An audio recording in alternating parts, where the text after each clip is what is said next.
अस्सलाम वालेकुम। एक सवाल जो मुझसे बहुत ही ज़्यादा पूछा जाता है, आज से नहीं पिछले 10 साल से, जब से मैं मेडिकल प्रैक्टिस कर रहा हूँ, तब से मेरे से ये सवाल सबसे ज़्यादा पूछा जाता है कि डॉक्टर साहब हमारे मैदे का मसला है, हमने मुख्तलिफ़ किस्म की ट्रीटमेंट्स कर ली हैं, हर किस्म की परहेज़ भी कर ली है, लेकिन इसके बावजूद भी हमारा मैदा ठीक नहीं हो रहा। इस वीडियो के अंदर हम एक बहुत ही बेसिक जो प्रॉब्लम है मैदे के मरीज़ों का, जो कि खुराक की शक्ल में, उसके बारे में आज हम बात करेंगे कि वो कौन सी ऐसी डाइट्स हैं जिनके खाने की वजह से आपके मैदे का मसला ठीक नहीं हो रहा। तो 7 ऐसी डाइट्स के बारे में आज हम बात करने वाले हैं।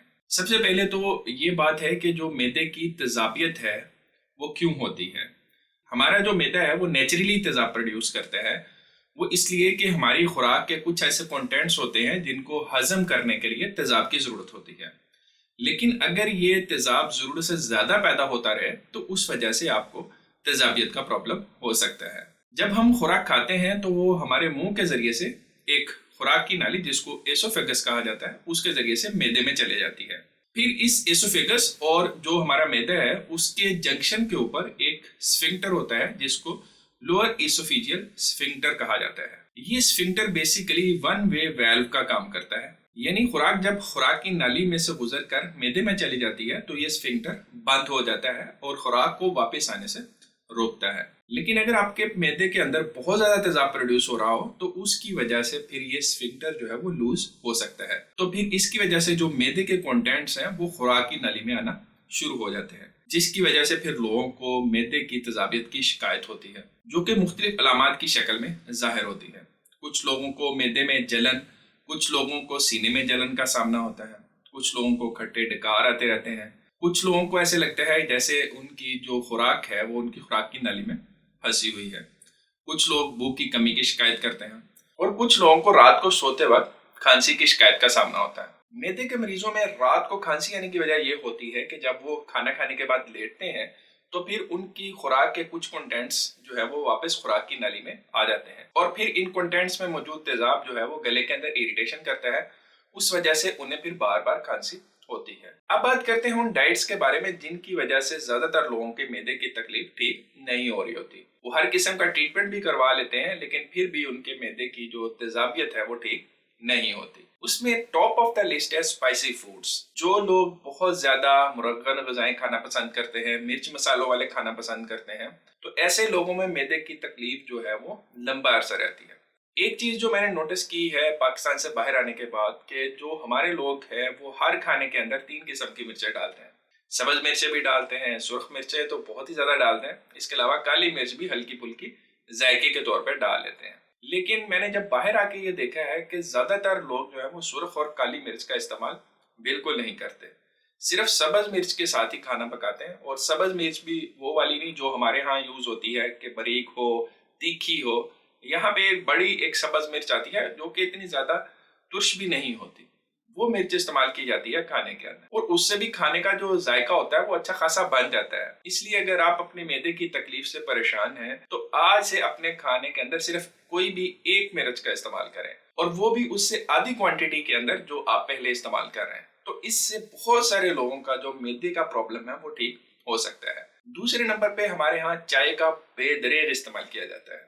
पिछले कुछ सालों के अंदर एक नया ट्रेंड शुरू हो गया है कि बहुत बड़ा एक कप होता है चाय का जो कि हम सुबह दोपहर शाम इस्तेमाल करते हैं। मैं अब जिस जगह पे हूँ यहाँ पे भी लोग चाय पीते हैं, लेकिन इनका जो कप है हमारे कप के साइज में 10वां हिस्सा होगा। यानी अगर वो एक दिन के अंदर ऐसे 10 कप पी ले तो वो हमारे एक कप के बराबर भी नहीं होगा। तो इसलिए अगर आप चाय या कॉफी के बगैर नहीं रह सकते तो फिर भी कोशिश करें कि उसकी जो क्वांटिटी है उसको कम से कम करें और हो सके तो चाय और कॉफी को कुछ वक्त के लिए बंद ही कर दें, क्योंकि चाय या कॉफी जो है वो भी आपके स्टमक को इरिटेट करती है, उस वजह से ज्यादा तेजाब सेक्रीट होता है और इस वजह से भी फिर तेजाबियत का प्रॉब्लम ठीक नहीं होता। तीसरी चीज जिसकी वजह से लोगों को मैदे का प्रॉब्लम हो सकता है वो है मुख्तलिफ किस्म की सॉसेस का इस्तेमाल, स्पेशली टमाटो केचप वगैरह। इसके अंदर भी काफी ज्यादा मिकदार में मिर्चें, नमक और स्पाइसेस वगैरह ऐड की होती हैं। कुछ लोग हर किस्म का परहेजी खाना खा रहे होते हैं, उबली हुई सब्जियां खा रहे होते हैं, लेकिन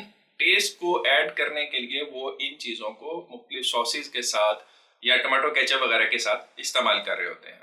लेकिन उन्हें ये नहीं पता कि जो सॉस वो इस्तेमाल कर रहे हैं उसके अंदर भी स्पाइसेस हैं। तो इस वजह से भी हो सकता है कि आपका तेजाबियत का प्रॉब्लम ठीक ना हो रहा हो। फोर्थ रीजन की अगर बात करें तो मेरे लिए भी काफी ज्यादा एस्टोनिशिंग, हैरान कुन थी, क्योंकि मैंने भी अपने बड़ों से सुना था कि पुदीने का जो इस्तेमाल है आप अपने मैदे की गैस या तेजाबियत को कम करने के लिए कर सकते हैं। लेकिन जदीद तहकीक से ये पता चला है कि जो मिंट है, जिसको पुदीना कहा जाता है, जिसकी चटनी जो है हमारे यहाँ काफी ज्यादा गर्मियों में स्पेशली इस्तेमाल की जाती है, उसकी वजह से जो आपका लोअर इसोफेजियल स्फिंक्टर है उसकी रिलैक्सेशन होती है और उसकी वजह से जो आपके मैदे के तेजाबियत वाले कंटेंट्स हैं वो खुराक की नली में जाते हैं, जिसकी वजह से आपके तेजाबियत के जो सिम्टम्स हैं वो एग्रावेट होते हैं। तो इसलिए जो लोग पुदीने की चटनी का इस्तेमाल करते हैं वो भी कुछ देर के लिए, जब तक आपका मैदा ठीक नहीं होता, उसको बंद कर दें।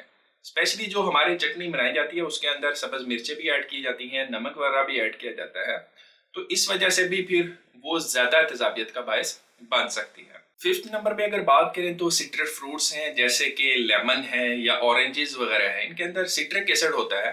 ये भी मैदे से ज्यादा तेजाब रिलीज करते हैं, लोअर इसोफेजियल स्फिंक्टर को रिलैक्स करते हैं, तो इससे भी जो तेजाबियत के सिम्टम्स हैं वो एग्रावेट होते हैं। सिक्स नंबर पे चॉकलेट है, इसका इस्तेमाल भी आपके मैदे में तेजाबियत को बढ़ाता है। और अगर 7 नंबर पे बात करें तो सिगरेट है, जिससे निकोटीन रिलीज होता है, उससे भी तेजाबियत बढ़ती है।